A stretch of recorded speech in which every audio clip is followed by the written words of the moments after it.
नमस्कार. जय महाराष्ट्र. मी डॉक्टर अनिल फळे.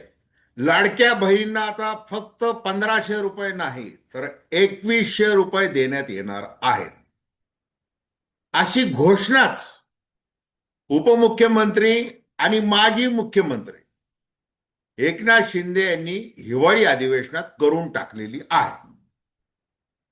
आता मुख्यमंत्री देवेंद्र फडणवीस आणि उपमुख्यमंत्री व अर्थमंत्री अजित पवार यांची मोठी अडचण करून टाकलेली आहे. आता राज्याच्या तिजोरीवर येणारा ताण हा तुम्ही दोघांनी बघा. आणि माझ्या काळामध्ये मी मुख्यमंत्री असताना मुख्यमंत्री लाडकी बहीण योजना ही घोषित करण्यात आली होती, लागू करण्यात आली, आणि त्याचा परिणाम म्हणून आपल्याला प्रचंड यश मिळालं, हे विसरू नका. त्यामुळं आता ज्या लाडक्या बहिणींनी आपल्याला सोबत केलेली आहे त्यांना जे आश्वासन दिलं होतं 2100 रुपयांचं, ते आपल्याला करावं लागणारच आहे, अशा प्रकारचं वक्तव्य एकनाथ शिंदे यांनी अधिवेशनात केलेलं आहे. अर्थात हे 2100 रुपये केव्हा, असं प्रश्नचिन्ह देखील त्यांनी टाकलेलं आहे.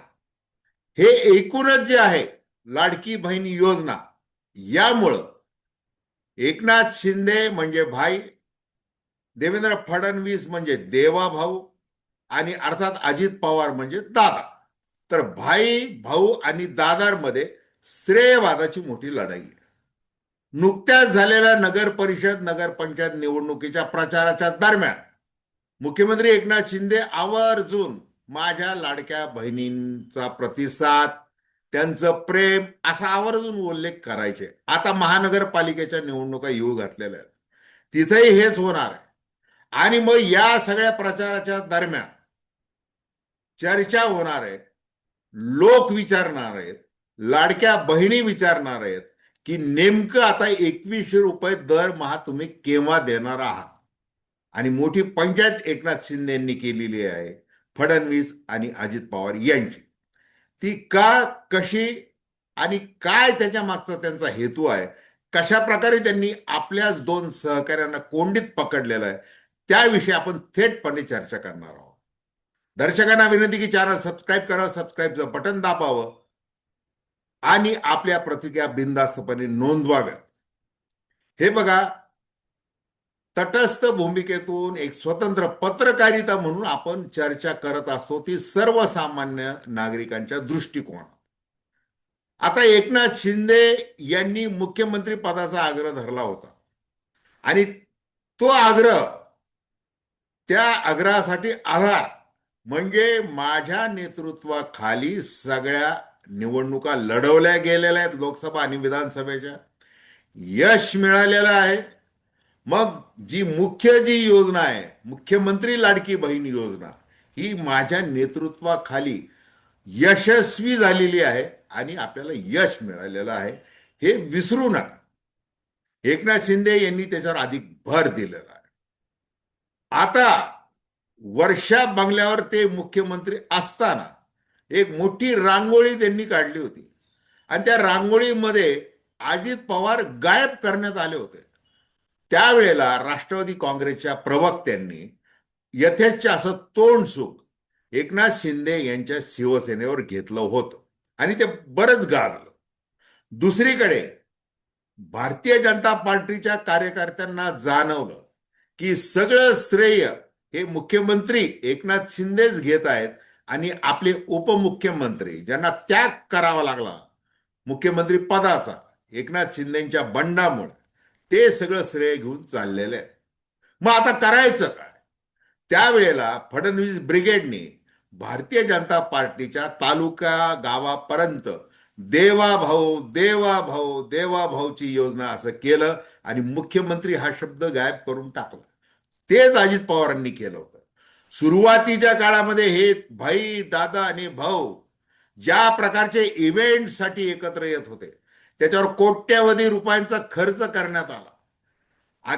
गुलाबाच्या पाकळ्या उधळणं असेल, मोबाईलवर ते टॉर्च दाखवणं असेल, अतिशय एकदम चमकदार इव्हेंट केले आणि लाडक्या बहिणींचे आशीर्वाद मिळवण्याचा प्रयत्न केला आणि तो अर्थात यशस्वी देखील झाला. परंतु आता आता स्वबळाची भाषा केली जायला लागलेली आहे.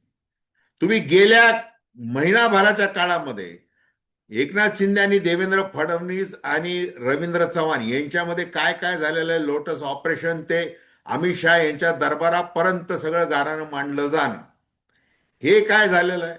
आता मग त्याच्यावर यू टर्न अर्थात घेतला गेलेला आहे, कारण मुंबई महानगरपालिका निवडणुका व इतर अनेक विषय की आपल्या विरोधात व्हिडिओ बॉम्ब, कॅश बॉम्ब असे काही कोसळू नयेत.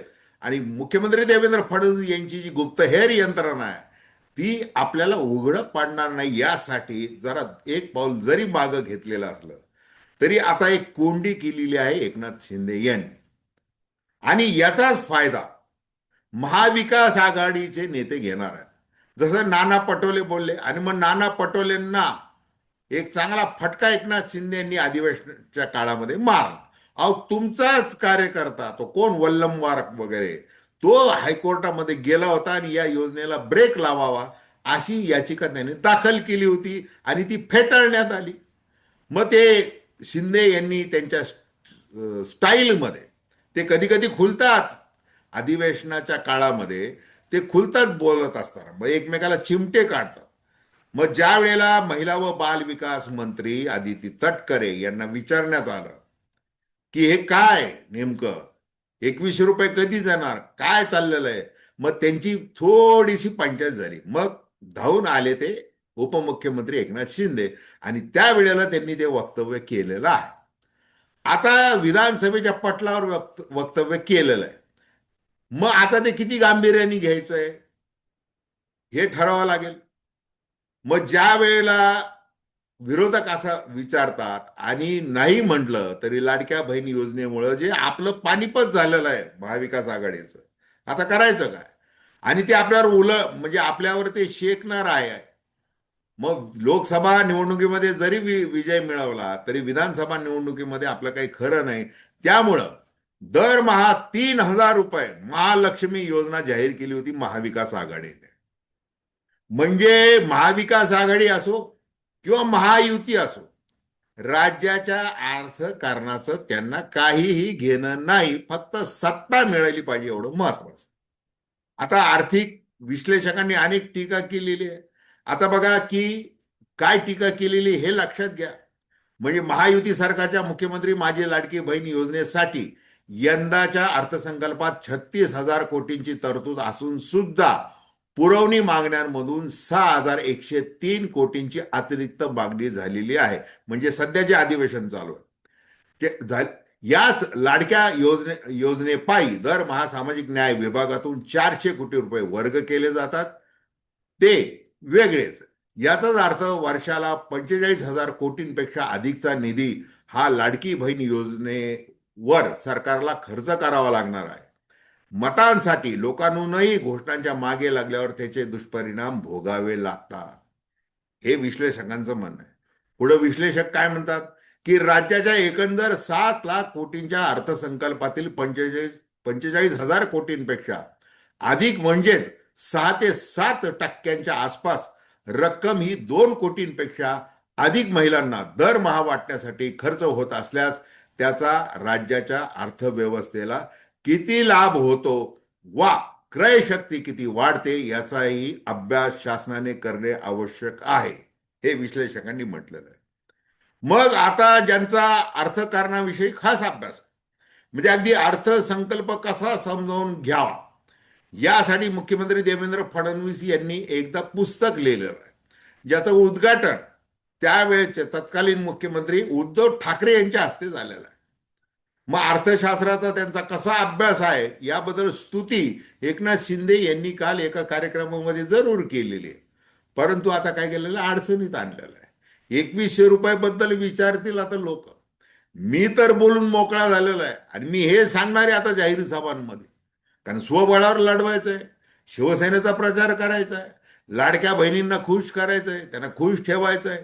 1,500 रुपये काय, आता 2100 रुपये देणारे सरकार असं सांगत राहायचं. बाकीचं काय तुम्ही अर्थकारण ते बघत राहायचं, विश्लेषक काय म्हणतात ते तुम्ही बघत राहायचं. मी बोलून मोकळा झालेला आहे. मग अर्थसंकल्प मांडण्याचा विक्रम प्रस्थापित करणारे अजित दादा पवार हे काय बोलणार आहे. ते तर म्हणतात पैशाचं सोंग आणता येत नाही. अनेक बाबतीमध्ये ते बोलतात, स्पष्टपणे बोलतात. त्यांचा चांगला दांडगा अनुभव आहे. कितीही नाही म्हटलं, आणि अजित पवार हे कितीही वेळेला टीकेचे धनी होत असले तरी अजित पवारांना खूप चांगलं अर्थकारण करतं महाराष्ट्राचं. म्हणजे कोणत्या जिल्ह्यात काय परिस्थिती आहे, लोकांची काय मानसिकता आहे, आणि प्रत्यक्षात जिल्हा नियोजन मंडळापासून तर राज्याच्या तिजोरीपर्यंत काय अवस्था आहे हे अजित पवार यांना चांगलं कळत. आता अंजली दमानिया यांच्यासारखे अनेक जण त्यांच्यावर टीका करते की तुम्ही 10वी उत्तीर्ण आहात वगैरे वगैरे, तो भाग वेगळा. त्यांना कळत. आता त्यांना हे कळालं पाहिजे की आपली ही जी काही तारंबळ होत आहे अर्थकारणाच्या दृष्टिकोनातून, आणि एकनाथ शिंदे आता राजकीय दृष्ट्या त्यांच्या एकट्याला मायलेज मिळावं म्हणून आघाडी घेत आहेत, आणि कालच्या वक्तव्यातून तेच दिसून आलेलं आहे. त्याच्यामुळं आगामी निवडणुकांच्या काळामध्ये असेल किंवा इतर वेळी असेल, दे एकनाथ शिंदे हे चांगलेच म्हणजे सरसावले जाणार आहेत, आणि वारंवार 2100 रुपये दर महादेव असं ते गजर करणार आहेत. त्याची सुरुवात त्यांनी हिवाळी अधिवेशनाच्या पटलावरून केलेली आहे. इतकंच. तर धन्यवाद. हा व्हिडिओ आपल्याला आवडला असेल अवश्य शेअर करा, सबस्क्राईब करा, आणि आपली प्रतिक्रिया बिनधास्तपणे नोंदवा. धन्यवाद.